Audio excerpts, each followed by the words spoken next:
Hello, everyone, and welcome back to the Contemporary World subject. This is still your professor, Mr. Krippe Anthony A. Ramos, and for this session, we'll be talking about the global interstate system and the contemporary governance. Okay, so the learning objectives for this session will be, after the lesson, you're expected to explain the effects of globalization on governments, identify and give details on the roles of the institutions that govern international relations, rationalize the challenges of global governance in the 21st century, formulate possible solutions to the problems in the structure and dynamics of the United Nations, substantiate the relevance of the state and globalization, and of course, articulate a personal stance on global interstate system and understand its impact to the Philippines.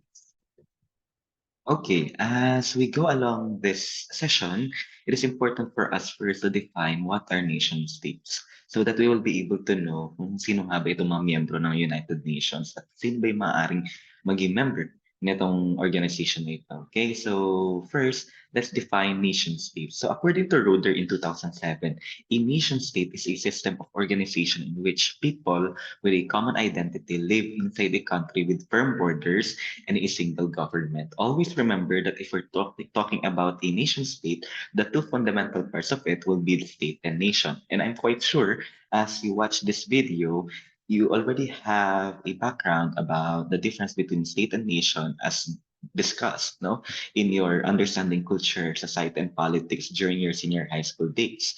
But let's go ahead and have a review on the difference between the two. So let's talk about first with the state. So state, these are all the rules and laws and the government officials and their titles, the physical boundaries and those who define them. So it encompasses those things. Okay, so it's also important to remember that if you're talking about state, there are four elements of it. So that would be people, territory, government, and sovereignty. So now let's go ahead and take a look also into this element. So if we're talking about people, these are the inhabitants of your country. Ibig sabihin, ito yung mga taong naninirahan. They are occupying those spaces doon sa inyong territory or sa inyong bansa so that they will also be able to manage their affairs and also their daily lives. So remember that of all the four elements, the most important element is the people. Why? Because they are the ones who will maintain yung operations nga ng ating pong bansa. So without the people, of course, the other elements will not be able to function well. Okay? So again, that's people. And it has also been said that these people are more or less numerous. So, when you say more or less numerous, kailangan daw sufficient enough that they will be able to sustain the operations that I'm talking about kanina. Okay? So that's your people. Next will be the territory. Territory will be a piece of land, water, or even in the air in which dito daw po na ipapalaganap ng isang bansa ang kanila pong rules and regulations and even their authority. So simply put, they have sovereignty and jurisdiction within these areas. Okay?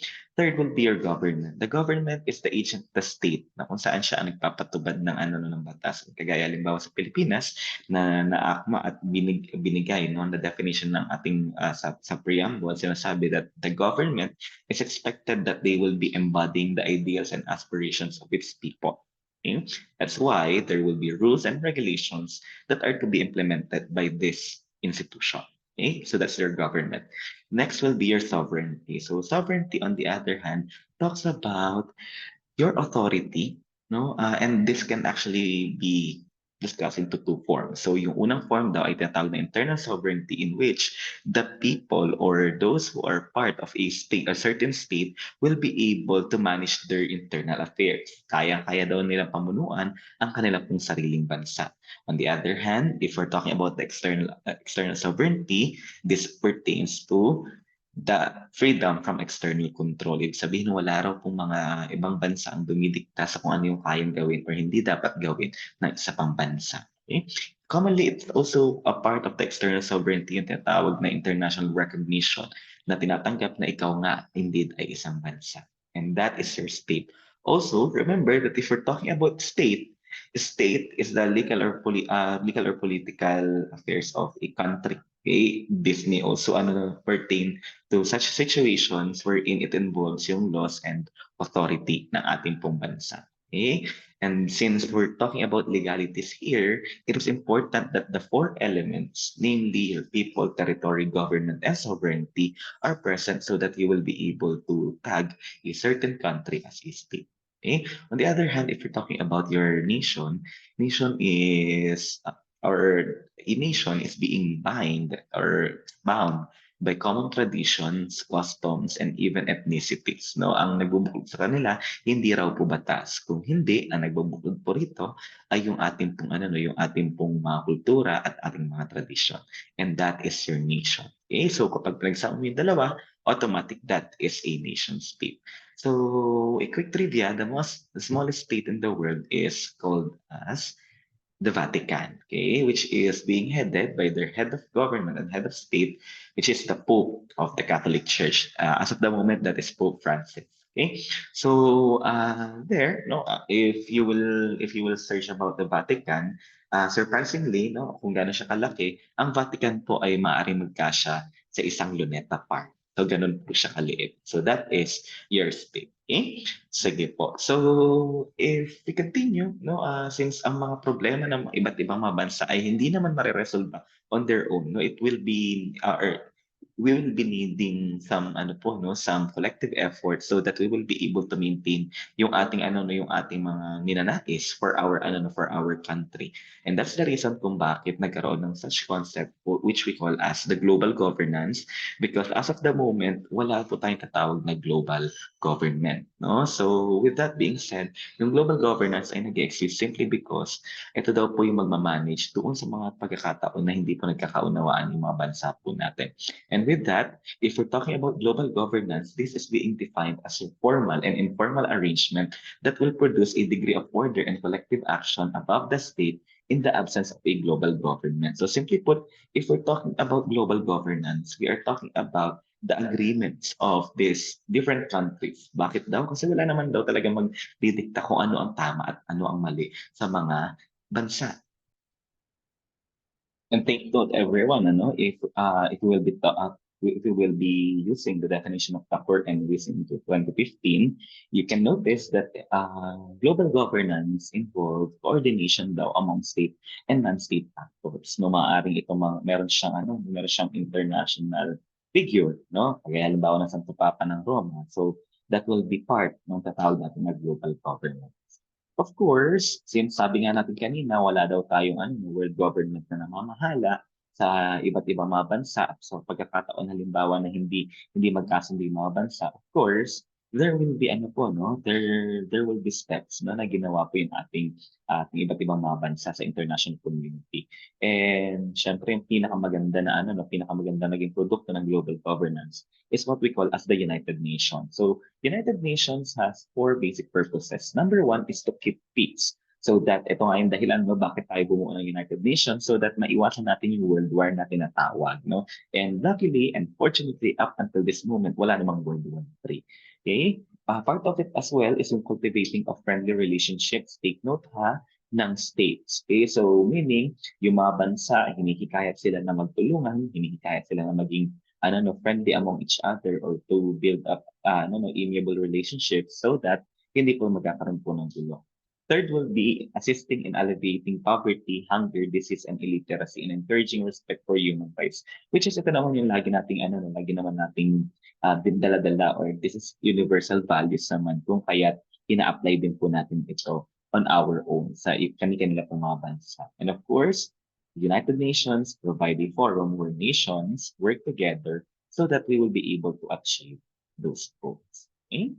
So if we will be looking to the structure of United Nations, so these are the following: the General Assembly, the Economic and Social Council, the International Court of Justice, the Trusteeship Council, the Security Council, and the Secretariat. So take note that starting 1994, yung Trusteeship Council ay nasuspend, no? So before yung Trusteeship Council, ang kanyang ginagawa is from the word itself, trustee, ipinagkakatiwala yung yung mga teritoryo na hindi pa kayang magsarili. No? Pero again, effective 1994, hindi na siya functioning kasi nakasuspend daw siya. So let's go ahead and take a look into these different organs. Now let's discuss yung ano muna, no, yung General Assembly. So it has been said that it considers and approves the United Nations budget and setting membership financial assessments. Kung dapat nga ba sila or tama pa ba yung nangyayari doon sa United Nations. Okay, so they are also responsible for electing non-permanent members of the Security Council, members of other UN Council, as well as appointing the Secretary General with, of course, the recommendation daw po ng Security Council po natin. No? And in terms of recommendations, most especially in ano, no, international cooperation, so that we will be able to maintain our peace and security and even order, sila po yung gumagawa po ng recommendations for ano po no for our countries.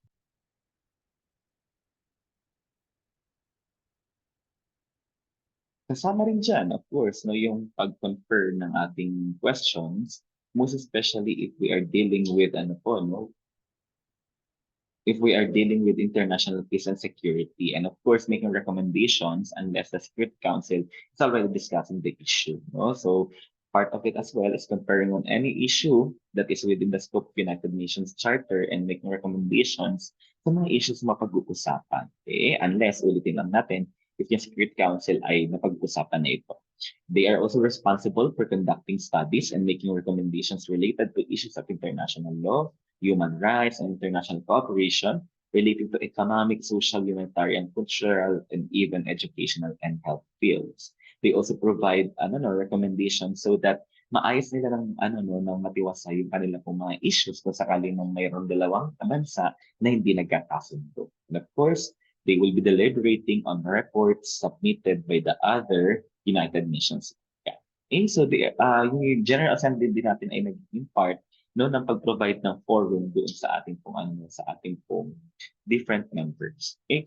So another organ will be the Economic and Social Council. So if we're talking about the Economic and Social Council, this focuses on economic, social, and environmental issues, and this engages in a coordination and policy review as well as recommendations on the issues that has been mentioned above. No? So kapag, again, pinag-uusapan natin yung kalikasan, pinag-uusapan natin halimbawa yung relationships no, ng mga tao, and even yung ating kung ano ng ating ekonomiya, this will fall under our Economic and Social Council.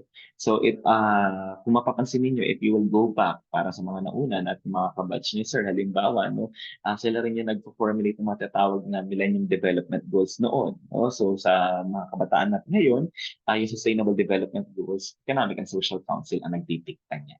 Okay?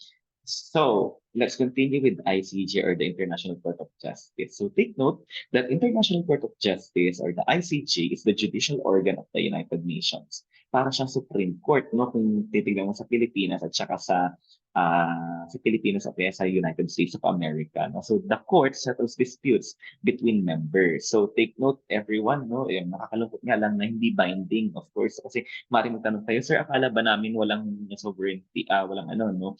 Walang pakilamanan yung mga bansa. You are correct, no? So syempre non-binding naman yung ating nagiging ruling kaya may mga bansang hindi ano no hindi sumusunod. However, no hindi rin siya walang kwenta kasi maaring isipin niyo so wala namang palang kwenta ito no meron siyang kwenta in a sense na the moment halimbawa na hindi sumunod yung mga bansa sa naging ruling ng International Court of Justice, no maaari silang ma-put into international pressure and even have economic sanctions coming from different from different states no so good example niyan no may mga nitong nakaraan no early 2023, so mapapansin ninyo na merong mga merong mga bansa na hindi nagkakaisa or hindi nagkakasundo, no? At dahil na hindi sila okay at dahil na nagpapalitan sila ng putukan, no? At hindi sila sumusunod na itigil na, mapapansin niyo may mga bansa na nag-pull out yung pinull out nila yung kanilang investment dun sa bansa nagiging considered to be aggressive. Okay? So ganyan po nila hinihikayat yung ating pong ay mga bansa to cooperate with the International Court of Justice's decision. So that's your ICJ. Of course, we have the Security Council. So they are in charge with maintaining international peace and security, and they are also the ones who recommends the appointment of the Secretary General and kung sakaling magkaroon po ng panibagong miyembro, ang ating pong United Nations. So karaniwan ito yung mga malalaking mga bansa so that they will be able to maintain yung ating pong kapayapaan at kaayusan sa ating pong komunidad. So that is your Security Council. And lastly, the Secretariat. which manages the day-to-day operations of the United Nations. And take note, they are providing services sa iba pa pong organ ng United Nations.